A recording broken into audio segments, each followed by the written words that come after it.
All right. Hello, everyone. I see a lot of familiar names and returning participants. So thank you all for joining us today. And the following seminar is brought to you by nonprofit organization iExplore. iExplore is dedicated to providing an extensive online study and communication platform for students around the world. I am honored to be introducing our seminar presenter today, Victor, who was very successful in high school and was accepted into numerous top colleges. He will be sharing his high school experience and providing some practical advice. So Victor, take it away. Awesome. Thank you so much, Kathy, for the introduction. And I'm so excited to be here to talk to you guys about my high school journey, what I've overcome so far, and what lies ahead of me, and how you guys can start planning ahead in terms of college admissions. So I will share my screen. Awesome. So I will kind of go through some slides in regards to my high school experience going to college. I'm going to be talking a little bit more about the various activities that I've been a part of, the various different particular groups and organizations that I've also been involved with, and kind of hopefully can inspire and motivate you to look further and really explore more and go big. So I'm Victor. I am attending USC on a full ride scholarship of $85,000 per year. So I'm paying zero for education. Just like Kathy mentioned, I've been very lucky to be accepted to the Ivy League, all UCs, Boston, Northeastern, and many other colleges. I will be studying international relations and the global economy, as well as communications. So it's a little bit of like a dual degree program plus communications. So technically, I will be graduating with 3 majors in 4 years. And actually, I won't be attending USC this fall, but actually going on a gap year on another full tuition scholarship by the US government to study Arabic and language and literature in actually Morocco. The reason why I chose to study Arabic is because I definitely wanted to experience something new, get a sense of some other cultures, and I love learning languages from the start. Been really fortunate to speak English, Spanish, French, Mandarin, and Arabic is the next language that I plan to conquer. The last one being Russian. I hope to really be able to conquer the 6 different languages of the United Nations, and those are kind of the 6 main languages that will help me really set myself up for my career in the future, which is either in international diplomacy or actually in global business, which means a little bit of entrepreneurship, startup culture, even international trade, or any other category similar. So this is a little bit more about me, definitely more on the social side. I love speaking to people. I love having a platform and being able to provide mentorship and guidance to others. So I've always loved being in the spotlight for that reason.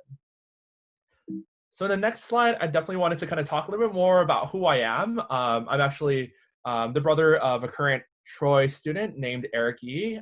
He's currently here in these pictures that don't actually look like him today, but were a reflection of us back then when my mother and I decided that education was going to be the one tool that will help us succeed into the next years of our life. And so we've always prioritized getting to understand as much knowledge as possible, as well as figuring out what we wanted to do in our future.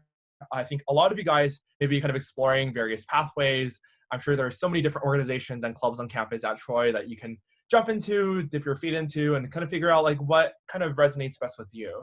And so for me, definitely from an early on age, I realized that public speaking, advocating for advocacy, and being able to be involved on a public speaking stage was something that was super big for me. So everything that involved a platform was something that I was interested in. So the last picture is of myself.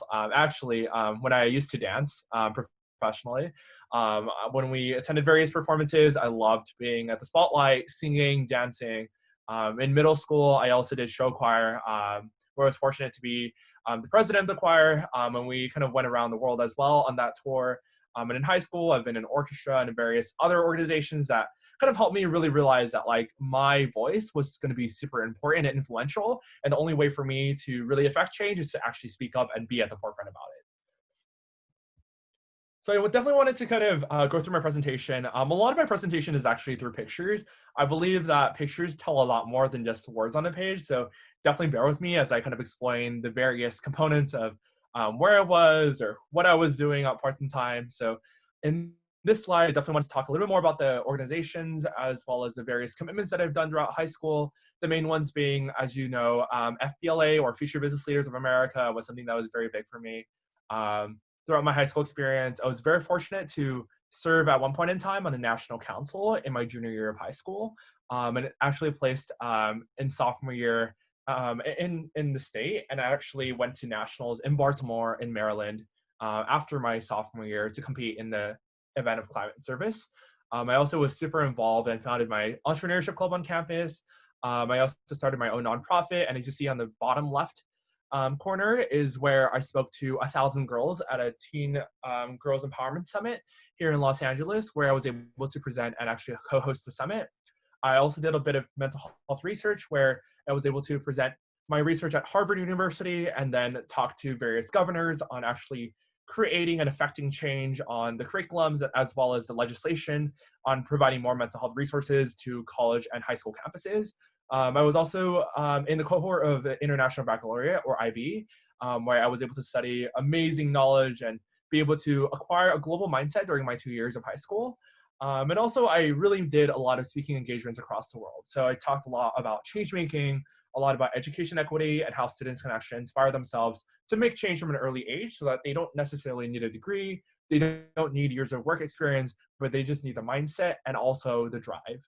And so the thing that I would show you is that on the top right corner is where I was with my friends at an institute at UCLA that I hosted in conjunction to an organization called the ACLU, the American Civil Liberties of the Union, where they advocate for big change all across the United States and in return, and I was able to speak on their behalf. The bottom right corner is where I had a speech at Stanford University where I talked about inclusion and diversity for college processes.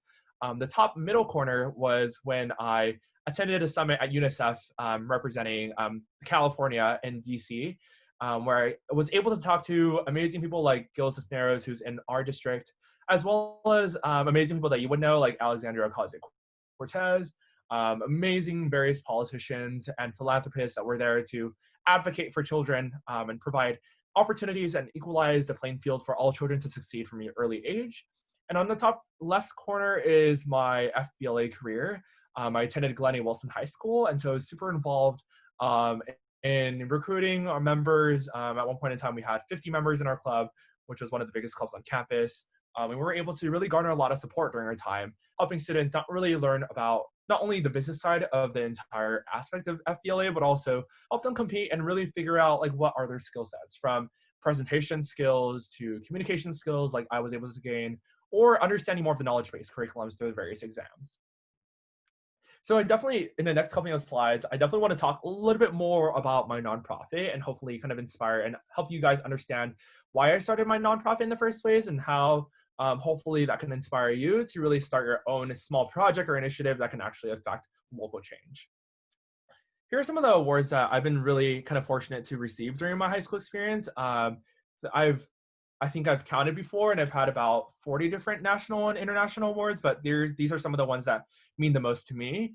I've done a lot in social entrepreneurship, so I had a lot of awards in Global Youth Award in Educational Leadership, to being marked as 25 under 25 social entrepreneurs in America, to working with Princess Diana's foundation in the UK and meeting the Queen and the Prince to actually work on education equity. So as you see, I did a lot of organizational impact in terms of working with various adults and not really working more in a school. I really felt like I had a lot of opportunity getting outside of school experience and support.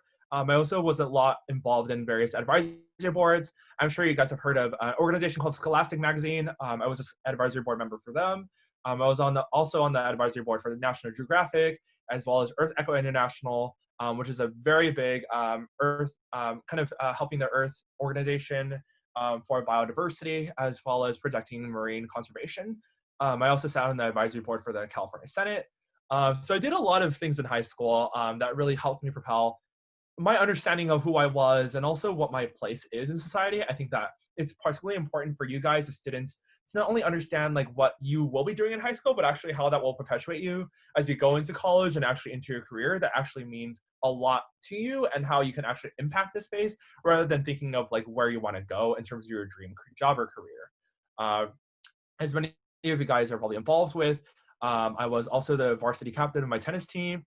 I also was pretty heavily involved in orchestra. So we did a lot of international performances where we were able to play in Italy and France and Taiwan. And I know many of you guys at your school have heard of things like the United States Biology Olympiad or Science Olympiad or Math Olympiad, Chemistry Olympiad, Physics Olympiad, but I actually did Philosophy Olympiad, and I placed in a national level for that. So definitely I've had so much experience being involved in so many different extracurricular activities, but also finding my role in understanding more of broadened knowledge than just sitting inside the classroom regurgitating information or just for the sake of taking various APs and IB courses. So I definitely want to talk a little bit more about my organization in general, like why I started it and also how it's impacted students on a massive scale beyond the national stage. I first started my nonprofit at the age of 15 when I realized that all we were doing inside a classroom experience was just learning from the textbook and just regurgitating and memorizing facts and information. And I found that so many students were actually passionate and interested about various different topics, but maybe we're not exposed to actually connecting them to actual real world events. And so I said, I had a lot of friends in the biology classroom that would love to tackle main problems like plastic pollution, but ended up actually, working with just protein models and cell structures inside the classroom experience because that was the only thing that the teachers were able to teach them, which kind of stifled their activity and creativity at the very least. So I think that I found the need to really create something that actually, not only helps students realize their fullest potential, but actually set up various conferences, summits, and workshops that not only connected students together, but provided many different opportunities for them to actually start their own social impact projects that mean a lot to them and actually can make an impact in their local community that would actually place a lot of legacy for them in a long term.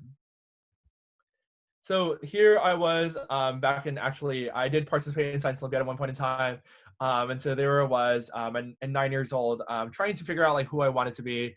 But I knew that, as much as I love science and technology and engineering, I definitely had a big place for public speaking as well as debate and actually advocacy. So that's when I first started my organization, and that's really taken me far, a long journey. So we want to build a sense of community. At first, I realized that many people are involved in different high school clubs or organizations or various, things on campus that help them get involved. I realized that, sometimes if you're only doing school clubs and activities, you can only impact so many people. And once you leave your high school experience, your legacy will stop at your high school experience. And that's not what I wanted to do. I definitely wanted to create a legacy that would help me in the long-term goal of actually perpetuating what I wanted to do so that even though I'm out of high school right now, that I'm still able to continue working and providing resources and mentorship guidance to as many students as possible without the needs of going through the hassles of school administration or advisors or various people that could potentially be potential block roads or blockades to helping you to achieve your success and goals. So I definitely wanted to bring a community of like-minded individuals that were able to provide similar resources and similar materials and understanding that, there's much more than just going to AP Biology or going to AP English or going to AP US History and studying from the textbook, but actually like providing that information beyond, whether that's hosting registration drives for voter registration or starting mental wellness campaigns at your school or creating self-confidence projects. There are so many different things that you can get involved with that just stem from your own passions and interests that I think that school does not provide you with. And so that was why my nonprofit was aiming to kind of solve those gaps and provide those different opportunities to get students to think bigger. Instead of really realizing like, what do I want to do when I'm older? I always ask students the question, how do you want to impact the place and career field that you would want to get into? So that students are not just thinking about becoming lawyers or doctors or people in the tech field, that like now they can actually not only think about becoming an engineer, but actually focus on the impact portion. So beyond just actually getting into the career field, like how are you going to be in sort of way meaningful to society and actually impact on another scale that is more than just becoming a part of an employee or being part of a company, but actually thinking bigger in terms of the picture so that you can actually realize that you have a lot more skill and you have a lot more position and power to influence the way that society is run. And so that's when I started at Nova Youth. It's a registered 501c3 education nonprofit. Over the past 2 or 3 years, we've been really fortunate to bring it to the global stage where right now we're in about 14 different countries. At the very start though, it was very, very small. We had the first workshop and we had about 7 students or 7 people attend, 4 of which came from my own family and 3 of them were my friends. So definitely it was a very long journey, but I think that I've learned so much through this process of starting from something from ground zero and actually starting from something in scratch. So I did not have any advisors. I did not have any people that were guiding or mentoring me in the process. I started it basically from not knowing anything. So a lot of what I relied on was through Google searches and through the word of mouth of asking and pestering various managers and community service students to see how I can best leverage my connections. And so we focus on three different skills in a nonprofit, which I think are lacking totally in high schools, which are research, communication, and collaboration. As in, I'm sure that when you guys are taking very high level rigorous courses, what we tend to forget is that we are kind of wrapped around trying to digest or memorize as much knowledge as possible. So sometimes we start lacking the ability to have seminars and classroom experiences or having engaging conversations and civil discourse, because that's what actually matters in society, and that's what actually helps propel you forward than just memorizing information that you could just done at home. So I realized that a lot of the times at school, much of what information was being learned could actually be done when you're at home, or if you are just sitting in front of your computer, not actually being in the school classroom experience. So definitely wanted to provide students with the opportunity to think big, to start actually develop and excel in their research and communication and collaboration experiences, because everyone knows that in the long run, it's not just about the talent or the knowledge or the academic understanding or intellect that you have to get into a particular position, but then being able to effectively bring across your ideas forward, or actually being able to work alongside like-minded individuals, and that requires extensive research and communication skills. So I did a lot of community involvement. First, I started with the school. So as you see there in the bottom right corner, we had about 7 or 8 students. It was not a very big workshop turnout, but as we started to get bigger and students started to get the idea of actually going beyond what school was teaching you and actually being passionate about the various issues that were prevalent in today's world and are actually going to be the ones that we need to solve in today's generation, we started to get a lot of traction. And so for the top right corner and the top left corner, we had about 300, 400, 500 students attend from our school. And my school only has about 1,500 students. So 30% of our students during lunchtime were able to get all of their materials and all of their supplies from their classroom into this media center, where they were able to talk a little bit more about being impactful, being a lot more socially responsible, and actually looking at various projects like how they can actually start campaigns for their local hospitals, for their local students in middle schools, for anything under the sun that they were passionate about. I think there's so much that you can do when you start something yourself than just joining another organization on campus that you particularly are invested or interested in, but you don't have much control of. Because I think that, when you have the ability to start thinking bigger and have the ability to control what you want to do, I think that you'll have a lot more say and interesting endeavors and innovation when it comes to what you want to do, whether that's starting to host workshops, starting various charity events, creating various sponsors, and various different webinars and sessions that you would never have thought of. And so I would definitely recommend that when you guys start in the school year, definitely look into various opportunities that would help you stand out against other students, which is kind of figure out what you are actually passionate about, what inspires you, what gives you the motivation and the drive to succeed, and whatever that is, go forward with it. Because if you go forward with your passion, it will go 100 times farther than if you had gone something with the status quo, which is whatever you see all of your friends doing. I think that sometimes try not to be as stuck to the bigger clubs on campus that seem to be the ones that you should be joining, but actually may not be the best fit for you. So if it's not something that you enjoy, then don't join it for the particular reason of being there or for the sake of college applications. I do realize that when you start something yourself and new, that you will get there eventually when it comes to impacting people on a wide scale. That is no longer just about being a member or being involved or engaged on a local level, but actually making real-world impact. So here are some of the workshops that we've been able to garner. A lot of the times we cater our goals and our actual sessions to the UN Sustainable Development Goals. And I'm sure that you guys are very familiar with that because there are recent movements like the climate change movement or the educational equity movement or the 2030 development goals, which are set in place so that all countries can meet a quota in terms of how to actually make the world more peaceful and actually prosperous. And so we teach a lot of students about the current events that are happening around the world, whether that's the crisis that's happening in Yemen, or particularly educational inequities, poverty, talking a little bit more about how to actually create a sustainable environment across the world. What does sustainability look like 20 to 30 years from now? So we have a lot of engaging discussions about that because it's particularly important that we are not only just learning inside the classroom and just getting the knowledge and digesting what was in the textbook. So like a history class, you will only learn information that happened years and hundreds of years ago. But now it's actually time to apply what you learned from the past to actually what needs to be solved in the future. So if there are poverty, happening around the world, if there's particular issues that you're particularly interested in, you should dive in and actually spread that awareness, or actually go further to actually look at various campaigns that you can start setting up to actually further your knowledge and actually gain that power to empower other people to actually like variously learn about those subjects as well. If you know, like a lot of students actually read the news, so we actually try our best to empower students to read the news because it's so important that you're up to date with various current events and issues. And we hope that our students are able to not only leave our classroom being super enlightened about like what's happening around the world, but actually be able to educate their teachers. Because at the end, your teachers are very busy and sometimes they miss what's happening on the news, or what is actually going on in terms of our country values, or various opportunities happening across the globe. And so definitely being mindful and being understanding of what has been happening on is something that is super important.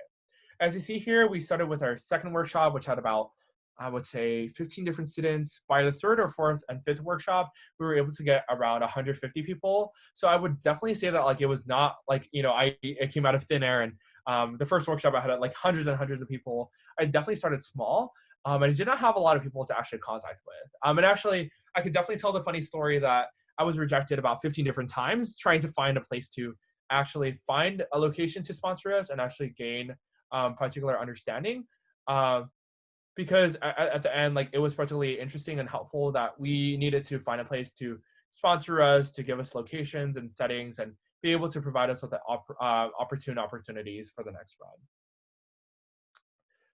In the next session, definitely like there are particular things that I've been able to work on, which are civic engagement in various platforms. And so I think that, I've definitely been very involved in helping students and as well as allies in our community really get started. So here are some parents, educators, teachers, staff, and actually parent advisors or PTA starting to talk about like various problems in our local community and how one can actually solve them. And so we've been able to really get everyone involved in our local community together and see like what are some issues that like need to be dealt with, and how can we work together as a community between like adults and then between students to actually make things happen. Yeah, and I've been really involved in starting from the start. So as you see here, we had a lot of different various students and participants coming to learn about what social innovation is, like what is happening around the world, what are some current events that are happening, and how can we actually like use these current events to actually make world impact. So we had a lot of events, and every session, as you see here, half of the session of us is of us speaking, and half of the session is actually for students to start engaging in various activities and actually cooperate. So when we have 2-hour sessions, the first session is dedicated to us kind of informing students of like what's happening and what are some issues that you need to be focused on. And the second session of the second hour is geared towards helping students collaborate and figure out various issues that are actually prevalent in the community and how they can start some very minimal action items to bring back to their schools, or to actually indicate what they needed to do to actually make those significant impacts happen. So here are some of the international conferences that I've been able to host throughout my time. Because I was in an international baccalaureate program, I was able to really get an exposure to a lot of various students from across the world. So the conference on the left side is actually in Dubai, and I think that actually says right there in the UAE, which is the United Arab Emirates, where we actually held a leadership summit where students actually engaged in various amazing influential speakers, talking a little bit more about how to actually get into the real world and stop just being stuck inside the simulations of high school culture, and actually be involved on the real world stage so that you can actually get the internships or the club experiences. And that's something that I think I'm very in advocacy for, is to be able to be involved, really get outside of the classroom experience and get those once in a lifetime opportunities that will kind of last you particularly a long time through the skills that you will gain. On the top right-hand side corner, I've been able to really advocate and represent my organization at various different summits. Because I was selected as a national changemaker in America, I was invited to a summit in India where I actually am the only student there. As you see, everyone else is at least 30 to 40 or 50 years old. And they're very influential social entrepreneurs that have really been in their space to create a lot of change. And so whether they're working in education or working in poverty or working in climate justice, or any other issue that they would like. We ended up talking about how we can actually innovate for the 21st century. So talking a little bit more about how to actually get students involved and outside of the classroom, and just not just sit inside on a chair 50 minutes for every single class period of the day, just listening and listening and listening to lectures, but actually providing a lot more experiences then. Also, as well, on the bottom right, we had our conference in the capital of Iran, which is in the Middle East, where we held a social responsibility summit, where we were able to talk to students about what it means to be involved and actually think about various activities that like were actually stigmatized in these communities. And as you know, in the Middle East, social responsibility is clearly not something that is stated or talked about on a daily basis. So it quite took about 8 to 9 months to coordinate this summit and make this happen, because so much of the officials were against or not for hosting a summit that actually helps students really talk about issues in their community, like plastic pollution or plastic bans, or how grocery bags are being used and were being wasted. So a lot of different topics that like I think were super important that really help adults understand that like, yes, it was our generation to start actually looking at various issues and actually tackle them on at an early age, because there is no age barrier when it comes to change making from a young age, because you are able to do as much as you can when you have the adults support and the mindset and again, as I say, the drive to really make things happen. So here is actually our Los Angeles Leadership Conference, where we're able to combine passion with community solutions.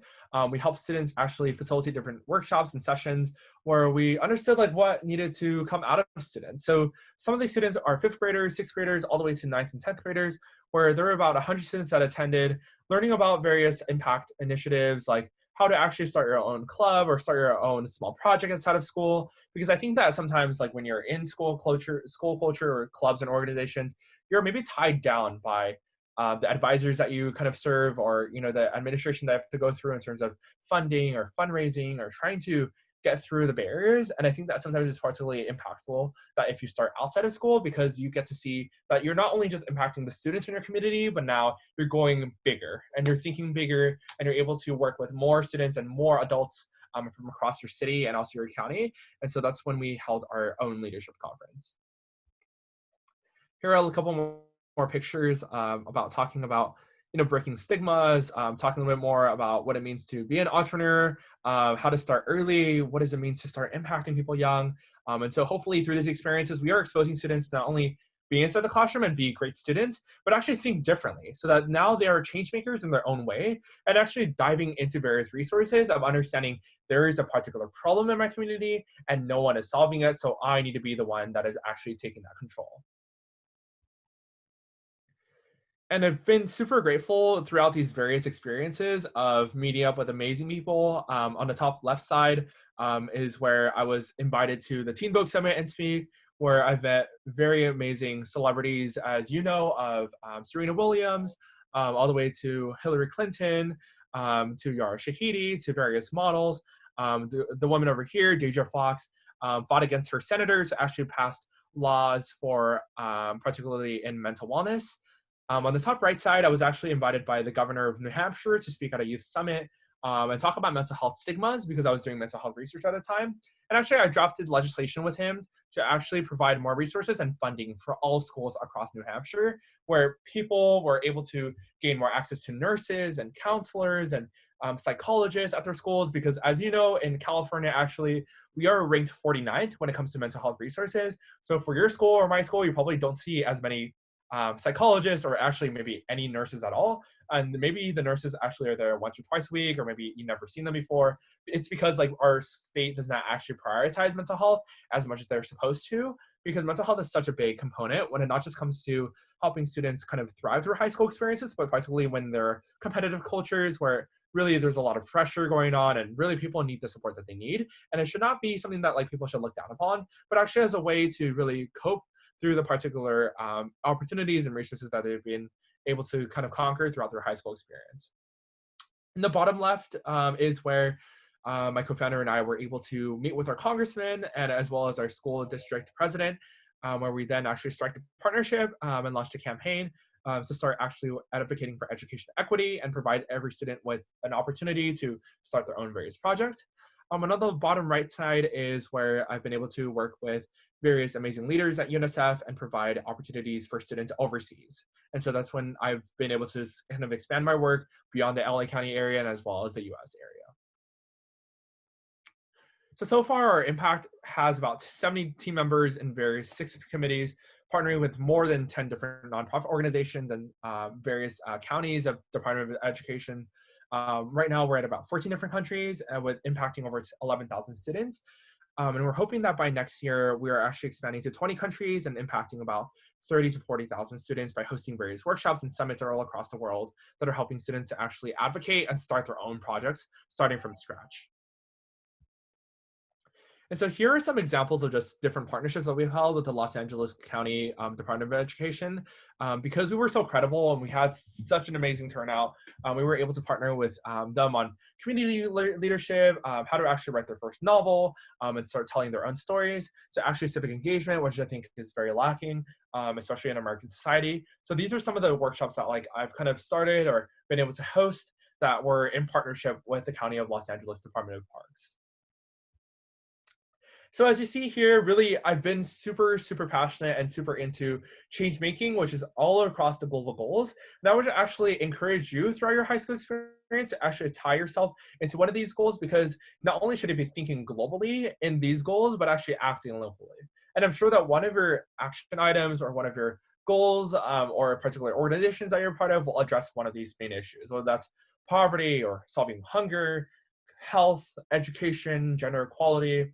There's so many different core component goals here that are each going to play such an important and prevalent part towards saving our society and actually creating a thriving democracy for us, so that people actually can live a good life and prosperous and meaningful lifestyle. And so I would actually behoove you to look at the UN Sustainable Development Goals once you kind of jump on this webinar, and look at what is there in store for the UN, to actually start looking at various county and different country cooperations, look at how you can be involved in climate action if you are passionate about the environment, how you can actually start your own education initiatives if you're passionate about teaching others, how you can talk about gender equality and start your own movement or write your own book or start your own podcast. There's so many different varieties of ways that you can tell your story and actually create something fruitful. So there's so many different experiences there that I would actually encourage you to start looking into. So these are some of the really, I think, fortunate opportunities that I've been able to acquire during my time in high school. The one on the left side is actually on an international IB platform where I was on the front page and actually spoke about graduating the IB and what it meant. Actually, I was able to kind of provide a video, and then actually I gave a commencement speech on behalf of the entire IB across the world to 100,000 students. So super passionate and super grateful for that opportunity. The one on the opportunity on the top is, as you see here, it's an organization, called Vice, which is particularly like a news network. And that's when I was kind of interviewed about my gap year plans and what I hope to be doing during my lifetime goals and different careers. And the one on the right side over here is where I was actually published in Scholastic magazine, where it was distributed to around 500,000 students talking about activism and advocacy. On the bottom over here in the news magazine, here is the Point of Light organization, which is actually founded by George W. Bush, where I actually have partnered with them to start advocating for students to actually gain more opportunities outside of the classroom experience. And so these are kind of the small different press releases that I've been able to garner during my time in high school that I think many different high schoolers have not been able to. And I definitely wanted to showcase one of the videos that I've been super, super able to be fortunate to be interviewed by. The organization is called Ashoka, and that's when I was selected as one of 10 national change makers that was creating worldwide impact across the nation. And so I would actually kind of show you this video and kind of start from here. I grew up in a suburban area of Los Angeles, a very big community of Asian immigrants. My parents actually came from China. So growing up, I did know that although they had a language barrier of not speaking English, they did emphasize the importance of education. What I remember most about being little, it was actually a very interesting story. I'm very into reading the news and staying updated on what's happening on a daily basis. So I would always remember typing up Google News, what's happening on the world, what's happening around me, what should I figure out to be a global citizen. My mom emphasized how important it was for me to learn about other people's experiences, be able to immerse into other people's cultures and customs, and ultimately think about those opinions and really create an initiative that really allows you to bring on your own passions. My name is Victor Yi. I am 17. I am from Los Angeles, California, and I founded a nonprofit called Innova. When I was taking very high-level advanced courses during high school, I found that we weren't given the opportunity to go beyond our academic setting. A lot of students were very lacking in civic and community engagement in schools. A lot of students were very only stressed about caring about their grades. I really found the need to create a nonprofit and specifically an organization in which I can be able to bring myself and educate others about the ability and power of being a change maker and ultimately creating yourself a passionate project in which you can positively impact your own communities. Innova Youth is a global education 501c3 nonprofit, and it strengthens 3 different core areas: research, collaboration, and communication. And through workshops and conferences, we empower students to become community leaders. There were a lot of steps during the process in which I felt that I wasn't getting the proper support, that maybe my idea wasn't something that people were encouraged to be a part of. Actually, my first workshop, I had about 5 people participate, and that included my mom, my dad, my brother, and 2 other friends. And that was basically how we started with the workshop at the local community center. So I want to be able to share the story of how everyone can be able to do what they love and change the world for the better. I had to find allies and also other teachers and supporters that were willing to invest in my idea and help me guide along the way to success. So far, we have about 55 team members from across 15 states and 3 countries.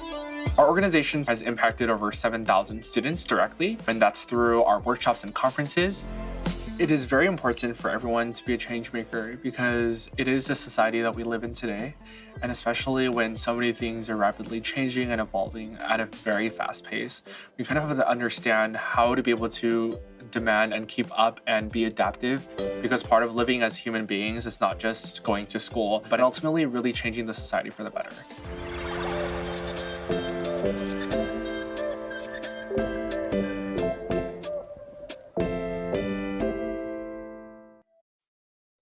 Okay, awesome. I hope that kind of gave you a better idea. So here are some of my kind of, I think like definitely different press opportunities I've been able to kind of create during my time.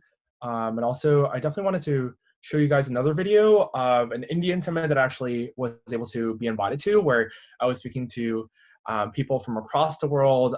If you think about it, various philanthropists, various people that were heading departments of education, various CEOs that were all there. I remember when I was sitting in a panel, to the left of me was the president of Yale University, and then on the right side was a UN diplomat that actually represented India in the UN. And so I was able to get so many different opportunities that I think that if you start outside of school, then you will start to gain a lot more connections and leverage those to an ability that is beyond what is seen at the school level. So here's like a quick video of also another opportunity that was given.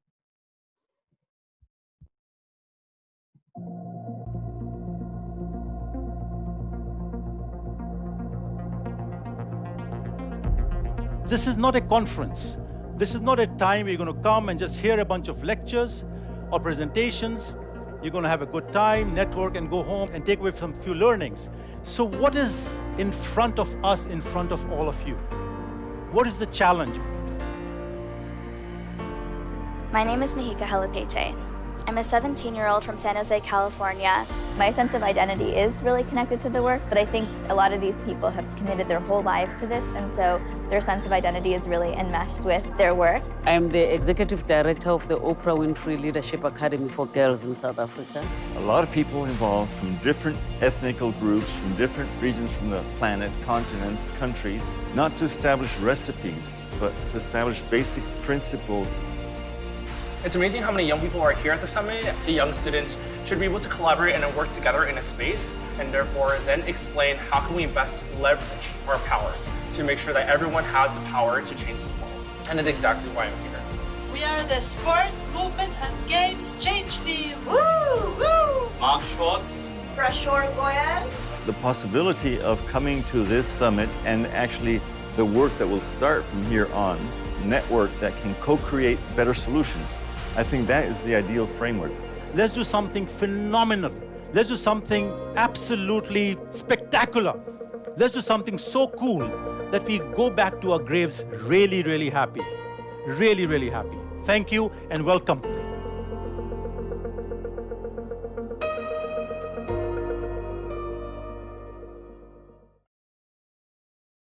Kind of summits that I was able to be invited to. And as you see there, definitely there were no students involved, and as well as there were so many wonderful people. I was literally staying in a castle for a week straight, talking about how schools can be innovative for the 21st century.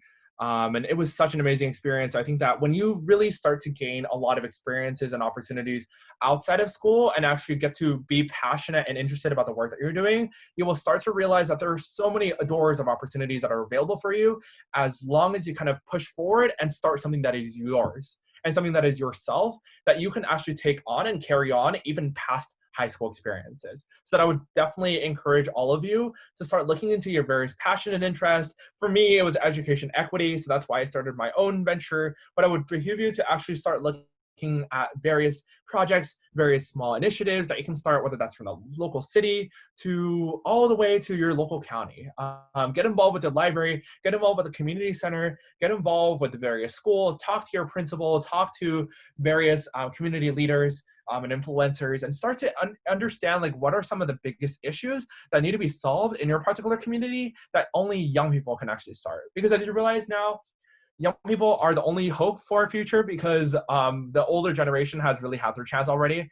And so being able to be a young person, you have not only the leverage to change the world, but also the power to realize that you are young and that you actually have the power to do what it takes to speak out, to make your voice heard, and in the end, really affect change on a massive scale.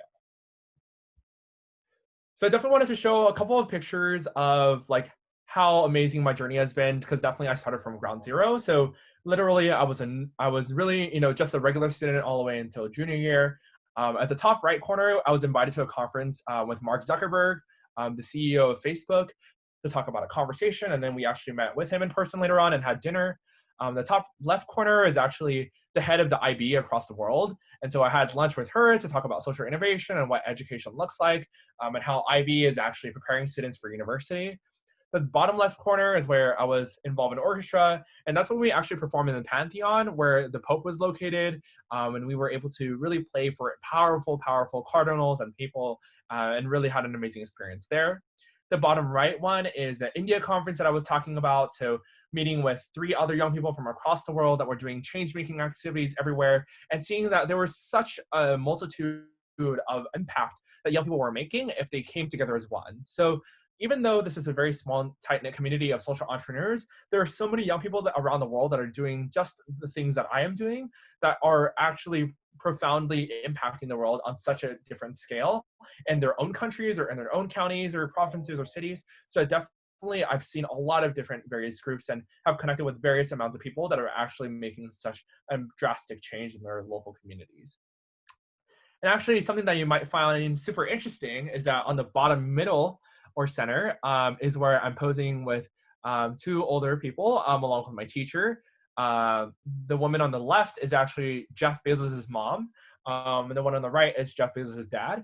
And I was actually there to speak with them at a conference in Colorado, and I was staying at their house for the week, where I was able to talk about community change projects and get to experience what it was like being a philanthropist, and actually focus a lot more on education initiatives. So as you see here, really, my educational experiences and opportunities really go beyond just being involved in school or just being involved in various organizations. So I'm super, super grateful for the different opportunities that I've been given.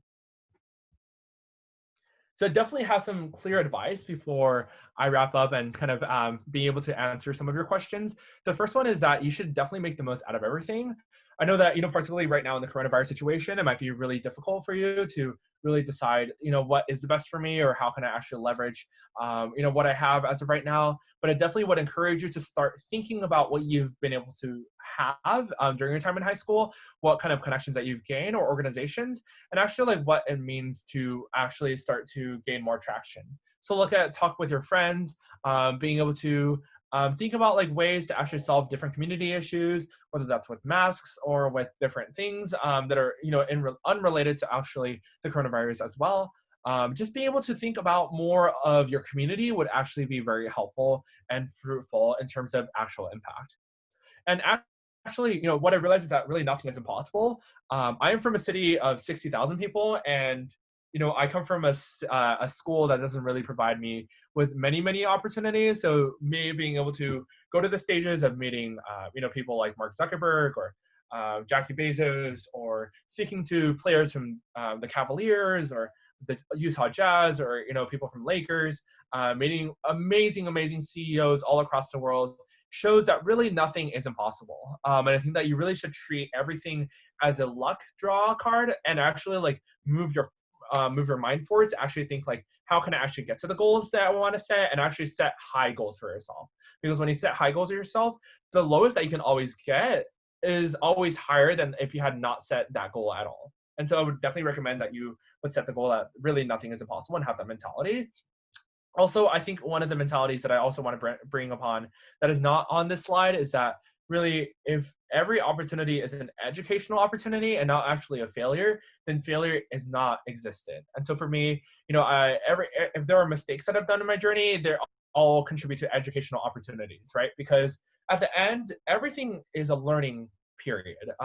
Whether that you did not reach a goal, or whether or not if you were not able to meet a particular criteria or be satisfied with a particular work that you've been doing, they're all educational processes that help you develop like what is next for you, or how you can personally develop. So if I kind of think about it like that, then like definitely failure is out of the picture, right? Because if there is no such thing as failure, then failure can't be an option, and the only option that is possible is success. And so I would say that definitely when you're looking into various organizations, or when you're going through your high school, whether that's studying or being academically focused, or being involved in various activities, never really compare yourself to other people, and also realize that there's so much for you that is beyond like the mistakes that you would make, that are actually considered as educational opportunities throughout high school experiences.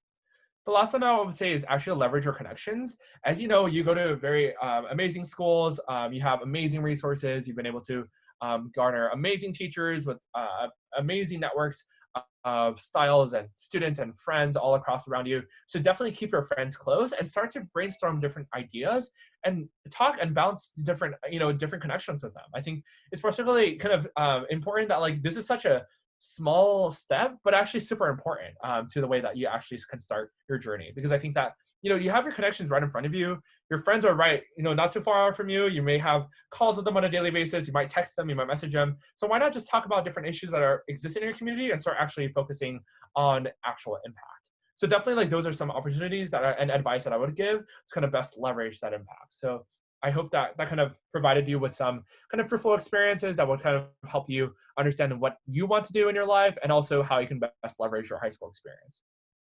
And so that's kind of the end of my session. And I want to thank you guys so much for listening to the journey that I've had, and also be able to answer any of the questions that you guys have. All right. Thank you, Victor, for that really information-packed seminar. And you really provided a lot of really good tips and advice. So, all right. So on to the questions. We got a ton of really good questions. So thank you to everyone who is asking. So first question is, how do you get a scholarship? Yeah, so that's a really great question. I've garnered a lot of different scholarships, and scholarships kind of compose of different aspects. Some scholarships are basically based on your academic merits. So whether that's with your grades or your particular standardized testing scores, or if that's the particular activities I want to do. Other scholarships are geared towards how you're impacting the community. And I would actually encourage you to start impacting your community more and focus on that aspect over than just trying to merely excel in just academics, because academics is only one portion that will only last you temporarily throughout your high school experience. But being able to impact people will be a life skill that will last you a lifetime. And so there are various opportunities and scholarships, particularly throughout senior year, junior year, sophomore year, that are various in whether or not if that's based off of scores or actually based off of like various extracurricular activities that you've done, and actually the amount of I think citizenship that you've been able to provide as a person to the society. So there are various amount of scholarships that one can actually gain, but they're all different in terms of like what you want and actually what they kind of provide and what they would like to kind of address. Okay. So specifically for the full scholarship that you got from USC, how do you get that one? Yeah, so the full scholarship from USC is called something called the Trustee Scholarship, where they provide 90 students every year at USC entirely with a scholarship. That really deals with the essays that I had to write. There was an interview section. We had extracurricular activities that we had to put. So essentially, everyone, as long as you apply early to USC, you're eligible to apply for the scholarship. And so basically, what they're looking for is understanding how you've been productive to your community, and beyond just that, like how have you been able to impact people so that when you start coming onto campus, you will be that same person that you were back in high school. That you're not just going through classes and struggling or just like kind of trudging through just memorizing content or just being involved in clubs, but how can I actually stand out as a leader on campus? And so that was one of the reasons how I was able to kind of get the scholarship. Yeah. So it's a very competitive thing. Yeah. Yes, there's about, I think, 5,000 students, or I think 6,000 students that are going to USC, and about 90 of them get it. So I think that's a ratio of, Yeah. I believe, yeah, I think like 1 or 2%. Mm-hmm. All right, so next question we get is that, are there any challenges to get from high school to college? So I think he's talking about the transition between the two. Got you. I think that if you think about it from different experiences, and I think if you think about experiences as a multitude of just not like high school and then go to college, but actually as a myriad of educational opportunities, you won't have as much of a problem. I think when you realize that like college is just an extension of high school, right? So you're still learning the things that you're passionate about. You're still able to be involved in various activities. So the only difference is that you'll be living on campus, and that you'll be spending the next 4 years at a different location than beside your own home, and that you'll have a lot of independence. Sometimes that's kind of a little bit of a hassle. Because that, sometimes it's the first time that, students actually get to live alone, or, be able to kind of decide on their own, like what they would like to do. But I think that particularly for me, it was not too hard, because if you think about it as you're consistently learning, then like you're going to put yourself forward. You're going to be accessing different internships. You're going to be talking to different professors and networking with different students. So it's not different, not too much different from the high school culture. Okay. Thank you for that answer. So the next two questions are sort of connected. So one is, how do you manage to learn so many languages? And the other is, how do you schedule your time to learn a variety of language?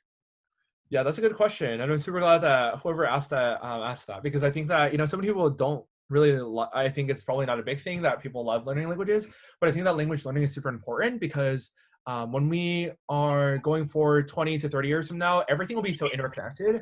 And the only way to be competitive in a global economy is to be able to speak to as many people as possible, and be able to speak to their heart than actually speak to their mind.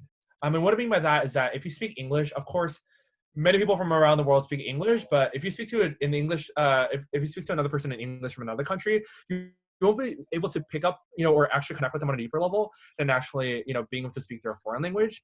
And so for me, I actually had to start early, and actually, from 8th or 9th grade, start diving into various languages. I first started with, definitely I spoke Mandarin at home, so that was then like an easy way to really get that out of the way. But I did start Spanish learning early on, because I did realize that, living in California, you definitely needed Spanish fluency.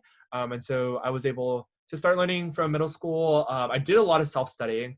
I really was able to connect with a lot of speakers that were Spanish-speaking households. I actually went to a lot of Mexican and Latino supermarkets a lot, actually, and started to only speak in Spanish, because the only way for you to learn is to actually put yourself in the situations. So actually, in terms of course schedule, I think in 9th grade, I was fortunate to really kind of be the first person to jump to the 3rd level of Spanish. So I took Spanish 3 honors in my freshman year. And then I was able to speak all the way up to AP Spanish literature in my junior year. So I think that if you kind of take your language learning as something that you're passionate about, and not just another class that you have to take, then you will love it. You'll learn the culture, you'll learn what the foods are, what people love, how they think, how they kind of interact. And I think that, by the time that you finish high school, you'll treat language learning as if you're kind of just going through your daily life. Yeah, I think it's very special how you actually use the things that you learned in class and applied it into the community, and you connected with people who are native speakers. So I think that really connects into your nonprofit as well, right? Like learning outside the classroom. Totally. Yeah. Exactly. All right. So next question we have is, before applying to colleges, how did you get to know all the colleges and their programs to decide which ones that you want to apply to? Yeah, no, that's a great question. I think particularly we have to do a lot of extensive research to understand number one, what we want to study and our majors and interests. Number two, what our career goals are. Number three, to fit at our particular college.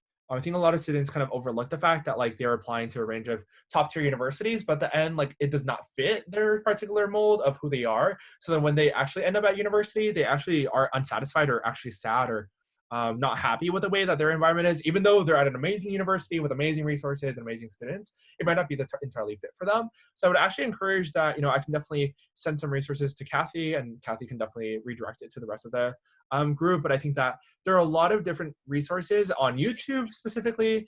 If you read a blog called prepscholar.com, that's another amazing resource to kind of understand like what students are coming from and like their experiences. I would actually read also student reviews on different university campuses, because each university has different demonstrations and full needs depending on what school they're going to. So for example, like a school like USC is very interdisciplinary, and what that means is that they have amazing schools from the start of just all disciplines.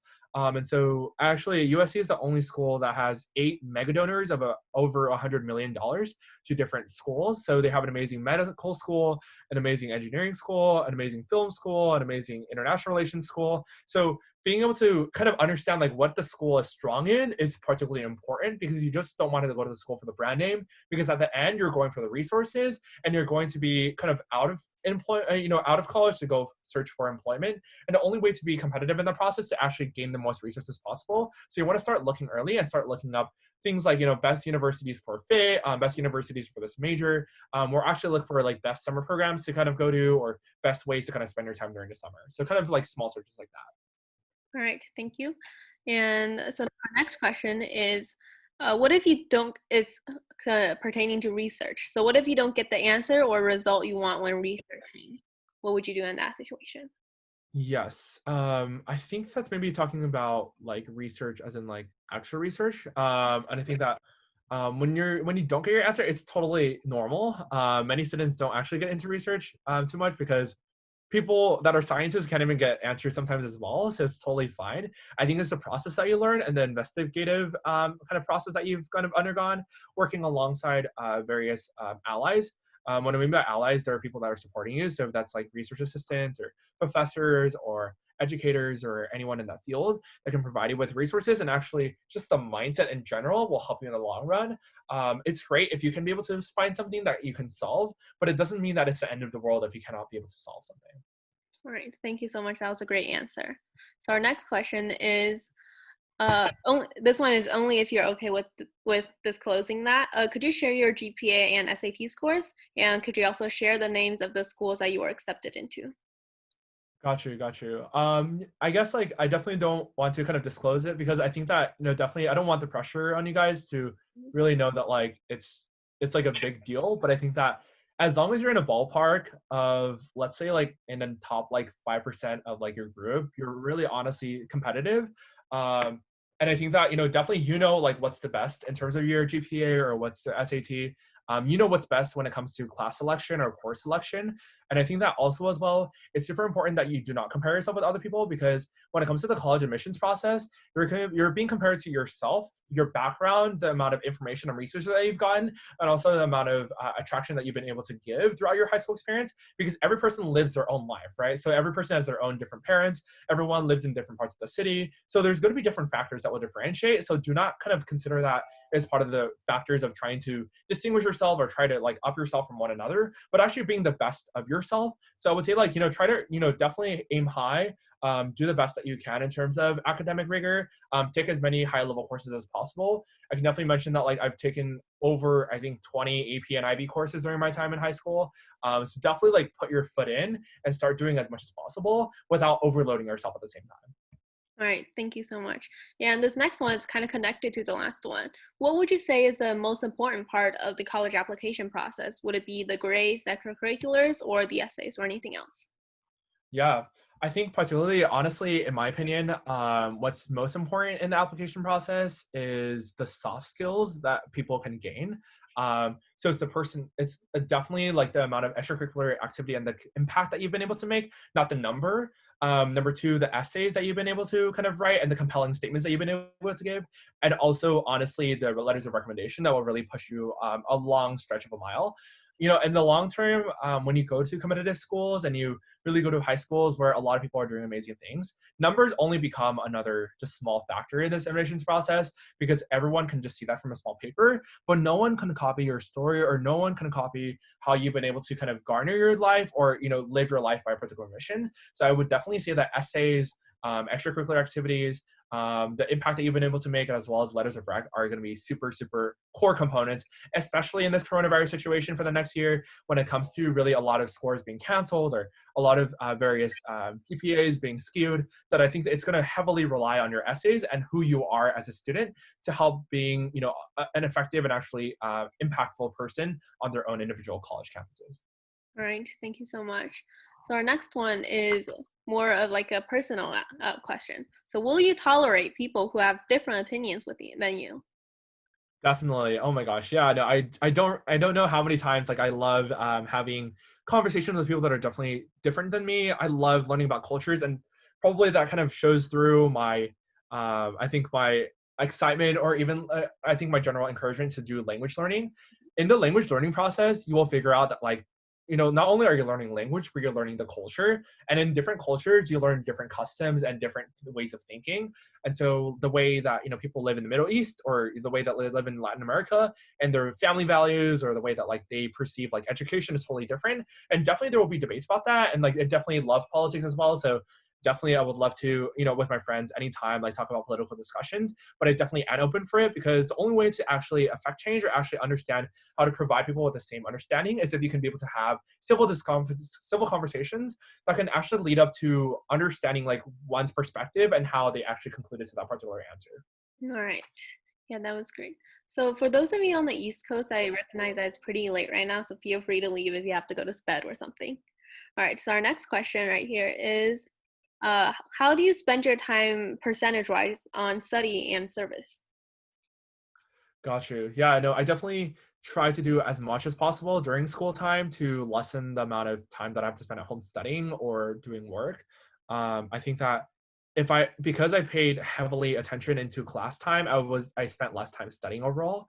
I would try to spend at least 60% of my schoolwork done during the school day. So actually, I don't do too much outside of school beyond just like reviewing my notes, because I did so much at one point in time. And I definitely did miss a lot of school when it came to school extracurricular activities, because as you see, I was traveling across the world on so many different occasions. So I was missing, many days of school. But I think that, when you kind of prioritize the amount of time that you spend at school campus. So during lunchtime, I would be doing homework.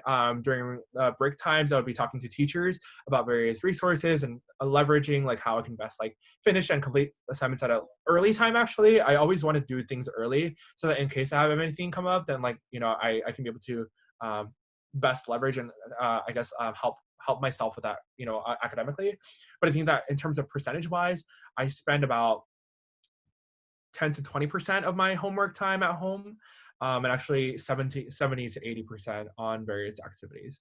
And I think that that's pretty heavy in terms of myself compared to many other students, because I know many other students have heavy workloads, and I definitely did. But I think going to junior year, that's when I kind of shifted to a lot more of about 30% homework and studying, and then 70% still with service, because I think that when you do service, it kind of motivates you to kind of get back to the homework shape. So definitely don't be stuck in the same loop of studying and just doing that same competitive process every single day, because you're not going to feel good about yourself. You're going to be sleep deprived all along, and you're not going to be able to impact anyone beyond just like sitting at your table studying at 2 a.m. So definitely make sure to be cognizant of your time and how you want to spend the best of your high school career.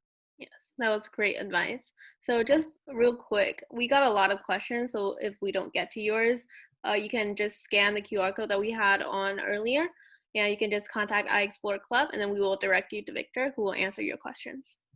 All right, so the next one, how long did it take you to learn all the languages you know? Yeah, that's a good question. I ended up speaking Mandarin at home. So that was first language that I had studied, and I speak English. Spanish took me about 7 to 8 years to master. And it's to the certain point that it's actually better than my Mandarin, which is kind of sad to say. But I definitely have been able to pick up the accent and like reading amazing old literature books. So if you think about it, I ended up actually reading like if you think about a Shakespeare in Spanish, which is totally like out of the world, but I think that I definitely enjoyed it. I started learning French starting the beginning of this year, and so it's definitely when you learn the Romantic languages, especially like Spanish, Italian, Portuguese, French, you definitely get the hang of it because the structures are very similar. So I didn't end up actually spending too much time. It's just merely like pronunciation and understanding like structures of how like vocabulary words are being said. But it took about 6 to 7 months as well. And I wouldn't say I'm like directly fluent, but I can be able to uphold a conversation. So being able to have that, now I'm transitioning onto the next language, which is Arabic, and then the last language I do want to learn is Russian. So those are kind of the 6 languages that I wanted to learn. Yeah, that is really cool to know all those languages. All right, so this next one has to do with all the conferences that you went to. So what sources do you use to find all the conferences? Do you actively seek them out, or are you just invited to them? Right. So it's a little bit of both. At one point in time, like when you have enough traction, people notice you. And don't ever underestimate the power of connecting with people that have powerful connections in general. And what I mean by that, that does not mean just celebrities or people that like are in a spotlight or like hundreds of millions of Instagram followers. It can just merely be like a community service manager or your community center manager or your library manager, because they have contacts to people in the upper heads, right? Like people, your teacher knows your principal knows your superintendent knows other superintendents. So there's always people that you can always contact. So when you impress them, they will invite you to various conferences and summits that you would never have thought of or even heard of, because they're only invites, or they're actually not for students. As you see there, like at many of the conferences, like I wasn't actually with students at all. Like many of them were like with adults that were 50, 60, 70 years old. And they would be like, why are you here? Like, how did you get here? Like, are you an expert? Like, what's going on? But I think that they ended up actually respecting that really I had made a lot of impact. So number one, I would actually suggest that I spent a lot of time researching like youth summits, youth conferences, summit conferences, education conferences, entrepreneurship conference. Like I definitely like did a lot into Google searching, and I did it to the max. And so at one point in time, like I would spend 2 to 4 hours just scrolling and scrolling and scrolling, because as soon as you get into one conference and you impress whoever's there, then you just got a connection to another conference. So really, I think it's important to really have that personal mindset and that personal connection, because if you connect to someone that, you really thought were really cool in that particular summit or conference, they might be able to kind of invite you to the next thing that like you never really had exposure to. So really always keep that in mind, so that you don't always have to be the one like searching up different programs or searching up different conferences, but actually be the one that is going to be invited to. Mm-hmm. All right, so related to that, could you, if possible, give like a starter conference that we can go to that is open to all or open to most, that we only have to apply to and we don't have to be necessarily invited to it through connection? Do you have one of those conferences that we can attend? Yeah, no, definitely. I think that if you search up, a lot of the times, like universities have local conferences that students can go to. And because we live, particularly for me in the LA area, I'm able to find a lot of conferences, whether that's with the Claremont colleges or USC, UCLA, Occidental College, like UC Irvine. There's so many colleges in your area. So I would actually encourage you to start looking at the universities in your area and then see if there's conferences that are for even college students that you can actually attend to. So remember that like the reason why no high school students are there because they don't actually market to high school students. So if you actually like get yourself to go through the admissions office, ask them and actually like put the effort in, they will actually see you as someone that's promising and actually maybe like give you an opportunity to actually sit in at one of the conferences. And as soon as you do that, then you shoot in yourself into a door of many different opportunities. So I think that the first thing is to actually look through your university and actually search up like your university conferences or anything like that, or entrepreneurship conferences in your particular city, to see like what is actually available, because it's actually respective to every single city. But I think that definitely from there you can actually improve yourself and actually expose yourself to a lot of different opportunities. All right, thank you. So we basically shouldn't just be stopped by a age limit that is posed by the All right, thank you so much for that. The next one is, what motivated you to impact other people and what inspired you to speak for education equality? Yeah, so the reason why I was particularly affected by that was that I realized that I could not just be a student inside the classroom experience. Sometimes I joke with my mom that I'm like a part-time student, full-time CEO, because like I really am passionate about the work that I'm doing. And particularly, I think the reason why is because I see so many different problems in society.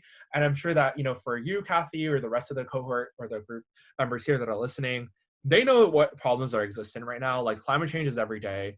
Mental wellness is every day. Gun violence prevention is every day. There are so many different issues that you can tackle. And if you're just sitting there like being aware or just understanding it, that's part one of the solution. But part two is actually taking action upon it. Because for me, I could not just sit there in a classroom just daydreaming about maybe one day I can actually impact someone, or maybe one day I can teach someone this subject, but actually getting to realize that like you only need yourself to propel your own understanding to actually make that impact. And so when you realize that you have power within yourself as a young person, then you have unstoppable energy to make anything happen. Because in reality, it's time's up for a lot of these older individuals. And I'm sure that, even my history teacher told me that, other people can actually fix it for me. So, better stay focused on school and stop being so like intertwined with other activities outside of school. And I'm super glad that I did not listen to that, because it's opened up so many different opportunities that I've been able to kind of meet with influential speakers or actually work with them, or even right now be close friends to them. That like, even though there's like an age gap between like myself or a governor, like we text through phone numbers. So just like, small things like that I think are particularly effective experiences that help you understand that like, yes, it's about high school, but it's also at the same time, like you're not just a high school student anymore, but you're actually someone that is going to go into a career. So how are you going to start that early on? So I think if you have like a mindset shift, then like you will totally change the way that you see high school experiences. Yeah, so we should definitely adopt a start now mindset. Exactly. Yes. Perfect. All right. So our next question, and maybe our final one, is really into the future, way into the future. Are you gonna go study for your master's degree right after this one, or are you gonna go to work first and then study for your master's degree later? Yeah, that's a very great question. Actually, definitely I have a couple of pathways that I've considered. Definitely, I've actually been running a startup for the past 4 or 5 months of my life as well, beyond the nonprofit I'm working on, as well as a couple side projects. So it might end up that like I will be kind of doing entrepreneurship for the next couple of years. But I definitely am looking into graduate school. Definitely looking into studying abroad. But I think that definitely like you want to keep yourself open to various opportunities and actually create your own Google document, or like a document that actually helps you indicate what are the different pathways. Just like how like maybe some of you guys have created 4-year plans for your school or for different classes, you want to do the same thing for your life, because as soon as you have that, then you have 4 different tracks. If you have a 4-year plan, then you also can have like a 10-year plan, right? And like it's not going to be set in stone, but I think that for me, I'm definitely exploring master's degrees. I'm doing a lot of entrepreneurship on the side, so who knows if I'll be able to make a big product out of everything. I'm active in my school initiatives, so I might be able to do something like that as well. So there are so many different aspects and opportunities, but I think that definitely like you want to be cognizant of like what you're doing early on, so that you do not just aimlessly get there, but actually that like you've taken the steps that are right, and had the supporters along the way that help push you to wherever you want to lead up. Because at the end, remember, all of you guys have your own individual goals and own individual like personalities and wants in life, and you do what you want to do in life instead of just being like I guess like influenced by like what other people want you to do. So you want to take that into consideration, and you want to make the best decision for yourself, because at the end, who does not want to be successful? Everyone wants to be successful. So you might as well start now preparing, because other people are going to be playing or having fun. But like, if you do the planning now, you'll have fun like for many, many years to come that like you would never imagine. So definitely start planning early. Yep, that is great advice. So our actual final question is, you're definitely juggling a lot of things: grades, extracurriculars, the nonprofit, and the startup. So what is your advice for actually going deep in all of those things and not spreading yourself too thin? Yeah, so when I worked on various of my initiatives, they were not all at once, where I was working on a nonprofit, startup, classes, everything at once. Like that would have been insane. I definitely would have needed to buy more hours from Amazon or something. But I think that, I think you need to prioritize like what means the most to you. And that might include 3 to 4 different key items. And I would suggest that school is only one portion, and you want to treat school as like one thing that like you'll always have, but not necessarily like one of your life like goals or one of your things that like is consuming your life, because you are only going to school for so long right? Like you're only at school 7 to 8 or 9 hours. The rest of the 10 to 12 hours is based off of like what you want to do. So extracurricular activities or being involved in research or going to internships or being involved in service. There's so many different activities that you can explore that also mean just as much in terms of personal development as school is. So you definitely want to, be cognizant. And I think that one thing that I would definitely have stayed in my life is actually Google Calendar. So if you guys haven't started using that particular platform, I would actually encourage you to start booking your time up to use the slot. I actually book my time up by the hour. And so every hour of the day, I know what I'm doing.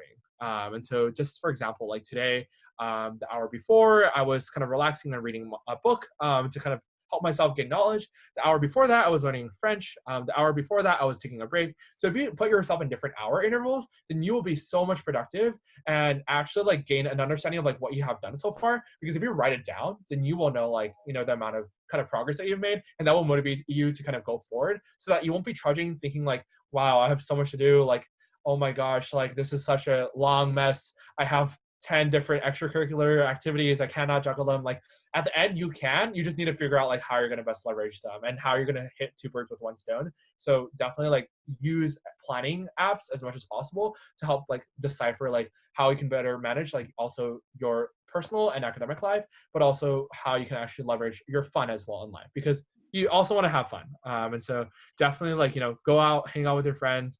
Definitely not right now, but like, I guess like speak with your friends, go on FaceTime, like hang out with them. Because I think that, definitely high school is only so valuable as well. So being able to gain those experiences is also crucial. So definitely balancing both sides of your life.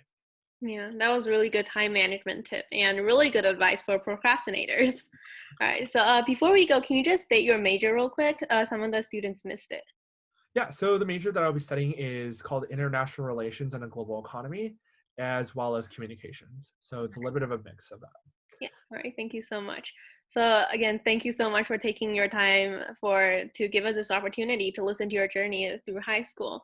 And big thank you to everyone who came to our seminar, and thank you to everyone who asked questions. They were really good questions. And yeah, so just thank you for telling us about your journey, and it was really inspiring. So yeah, and I think that's it for today. Thank you so much, Kathy, and thank you so much, everyone. If you have any questions, feel free to shoot it to Kathy or to iExplore, and I'm sure I'll be able to kind of reach you guys. Yep, so again, if you want to contact us, just contact iExplore Club, and then we'll connect you to Victor. All right, so that's it for today. Thank you guys so much. Have a great day, all of you. Bye, guys.